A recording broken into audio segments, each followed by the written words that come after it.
Member of the Netherlands Parliament, Kati Piri. Thanks for joining us today. Thank you very much for this kind invitation. Thank you, dear Kati. So my first question would be about the Dutch Parliament's action on about the Demirtas and Kavala. So the Dutch Parliament has made the Demirtas and Kavala condition for the modernization of the customs union. However, Turkey generally does not comply with the ECHR, European Court of Human Rights rules and ruling as well. So, what kind of consequences does non-compliance with the ECHR rulings create in Turkey, where human rights violations are continuously increasing every day? Well, I think it's important, first of all, to say that Turkey, as a state itself, decided to join the Council of Europe. And by joining the Council of Europe, of course, Turkey is also obliged to respect all the verdicts of the European Court of Human Rights. So that's the basis. The state Turkey has decided to join, and then you have obligations. And this is, of course, something where all Turkish citizens can apply to the court.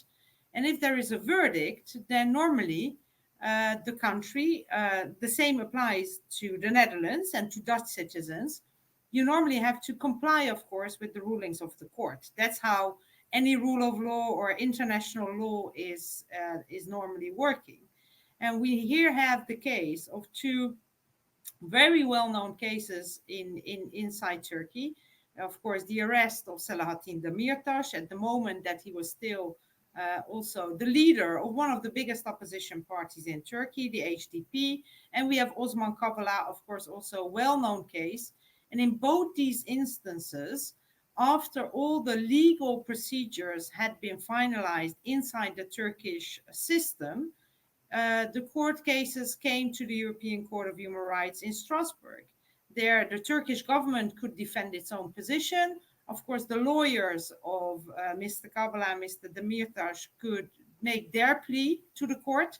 And the court has come up with a very straightforward verdict. And the verdict is that these people, based on these allegations by the Turkish state, are innocent and should be released immediately. Now, this did not happen yesterday. These court decisions are already there for quite some time by the highest court, and that means that if Turkey is not respecting these decisions, it first of all has a problem in the Council of Europe.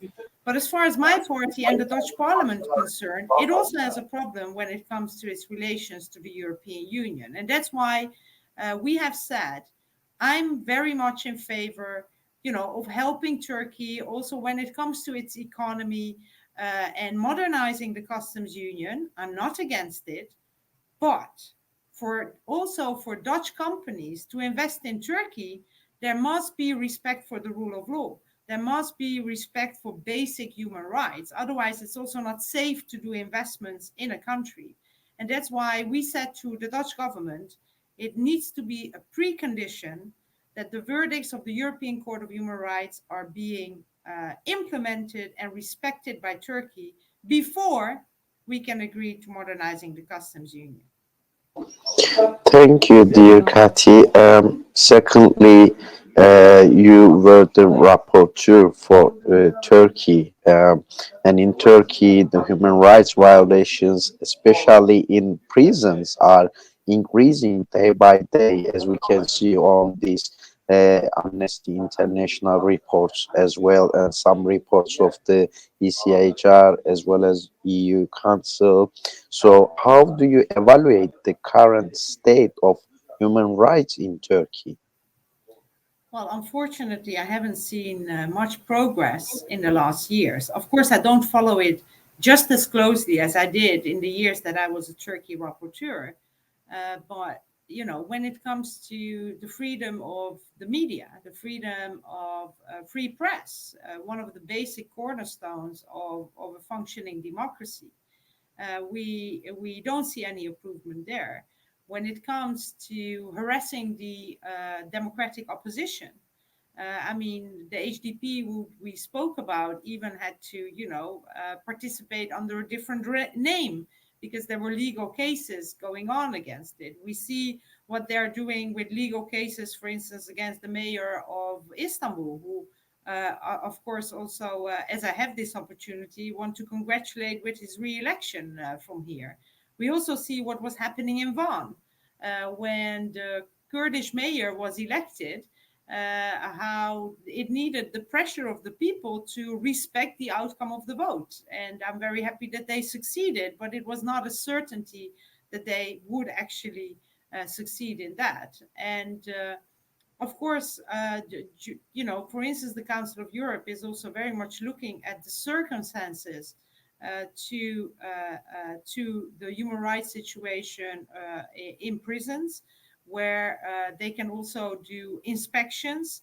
And also there, we know that a lot of people who I would call political prisoners, because they're not in there for having committed a crime, which in my country would have been seen as a crime, are locked up for many years and not always being able to speak with their lawyers or have the visits of the family.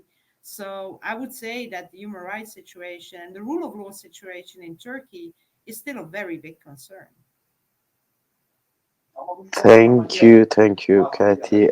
Another issue is about the Netherlands' position as well. So once I find you would like to ask that one as well. So the visit made by the Turkish Foreign Minister Hakan Fidan after the decision change the stance of the Netherlands? Do you think? Well, I mean, for now, you never know, but you always need to work on democracy and the rule of law. But in the Dutch political system, the final word is always to the parliament. So the parliament is the institute which has the most power. It has more power than a government. So if the parliament says, and we have adopted the resolution, that you need to have this precondition before talking about the modernization of the of the customs union with Turkey, the government cannot suddenly decide not to respect that, or cannot, after a good meeting with the foreign minister of Turkey, decide, well, whatever they said in parliament, I have changed my mind. That's not possible. I mean, in case that would happen, that means we can send the government home tomorrow. So we have a very clear, by majority, adopted position of the Dutch parliament. And the government, the caretaker government that is there, has to respect that. And it doesn't matter how many conversations there are with Turkish officials, that position of the Dutch parliament will not change.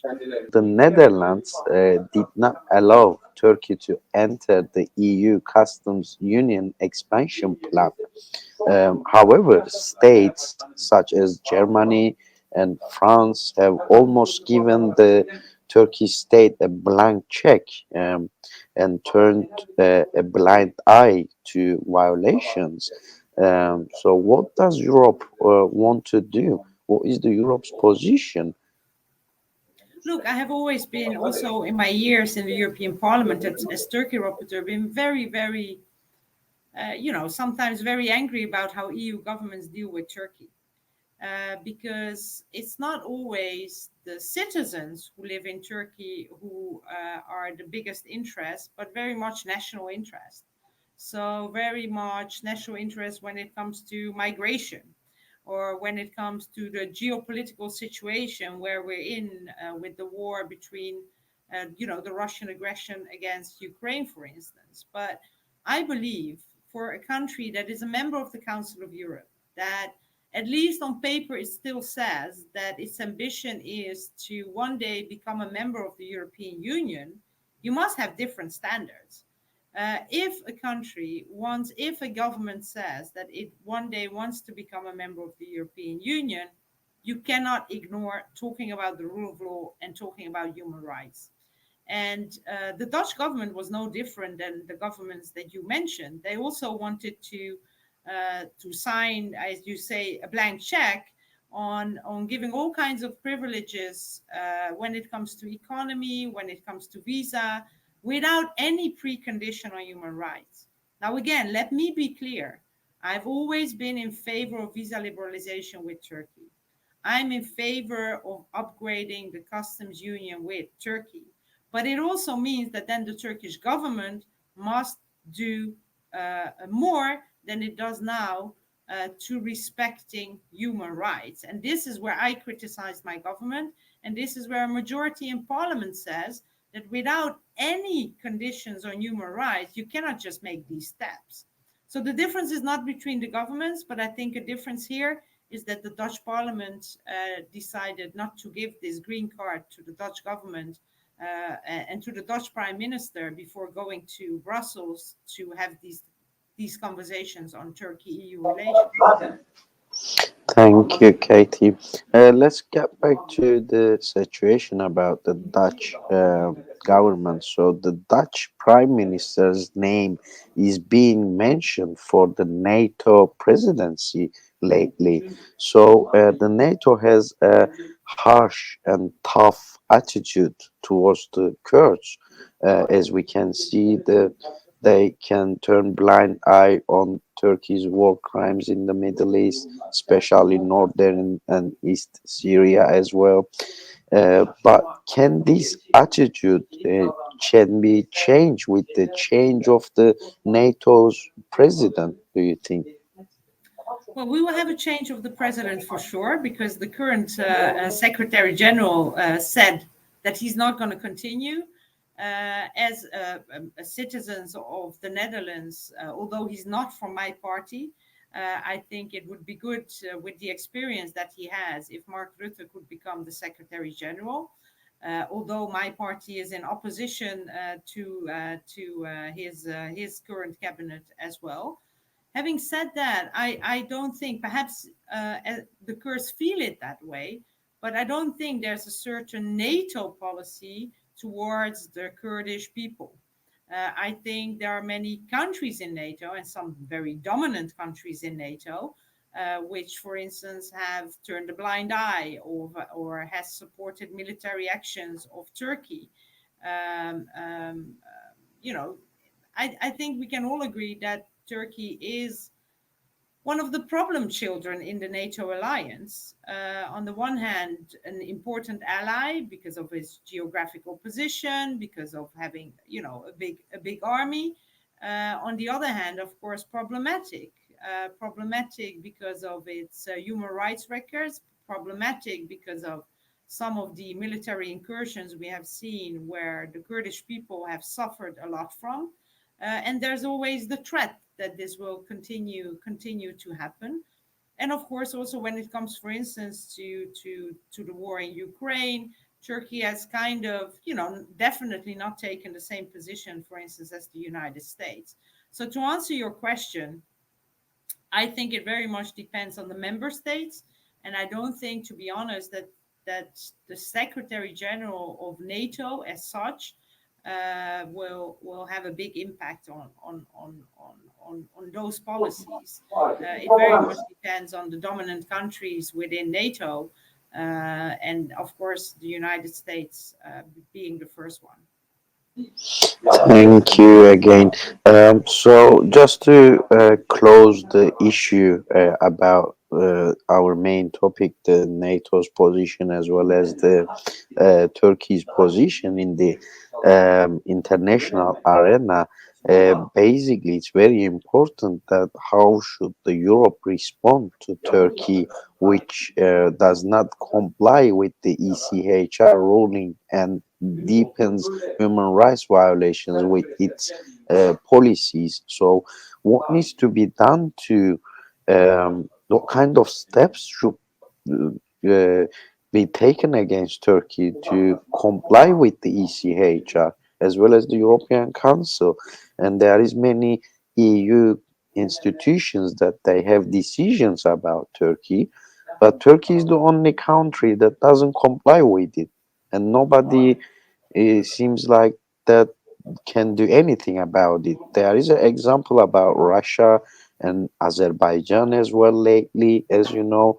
But why this doesn't apply to Turkey? What needs to be done to make Turkey to comply with these decisions?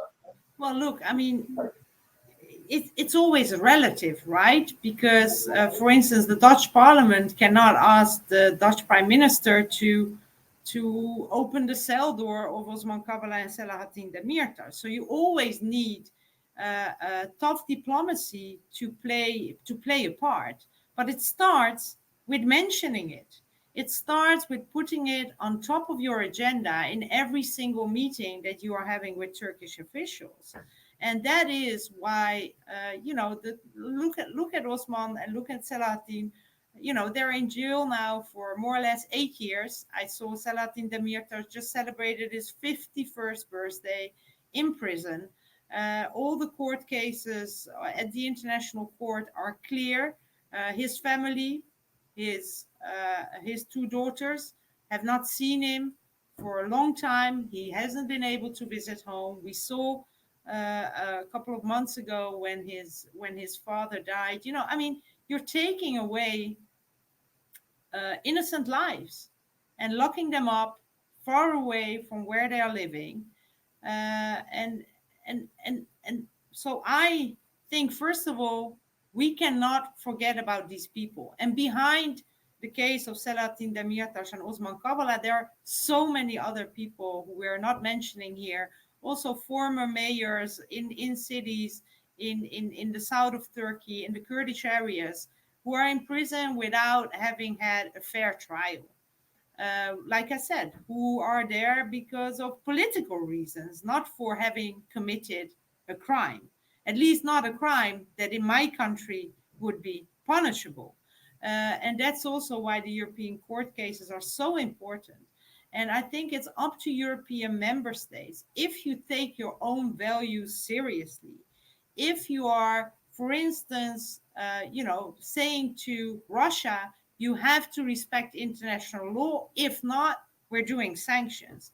That means also to those countries who you are trading with, who you are in the same Council of Europe with, you have to stand by those same rules.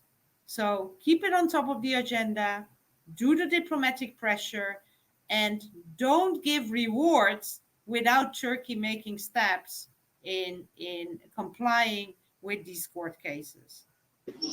Thank you. Lastly, would like to ask you something that lately happened. So just before our interview, I tried to give you some information about it. The pressure on the Kurdish media and Kurdish organizations, basically, the pressures and police raids on Kurdish press institutions in Europe have intensified lately. So finally, uh, uh, Medya Haber TV in Belgium and Ster TV was raided last night. So, however, the Benelux states, as you know, are very assertive about the implementing the democracy and human rights. So, are the Benelux states changing their attitude, do you think, about democracy and freedom of speech? How would you evaluate the pressure on the Kurdish press in Turkey occurring in Europe as well? Well, thank you for the question, but it's almost impossible to answer for me. Not knowing any of the court cases, not knowing exactly what is going on. But let me stress what I do know is that it's so important to have respect for the free press. Also, when it comes, also in the Netherlands, only in this country, in this city where I am right now in The Hague, we have 30,000 Kurdish people, and it's so important to also have the free media for them. As we know from many parts of Kurdistan, you cannot have the media coverage that you can do, for instance, from Belgium or here from the Netherlands. So, of course, it's, in a country, in Holland, it should not be possible. And I very much hope it's not possible. And I hope it's the same for Belgium, that you, in any way, you can put political pressure on courts.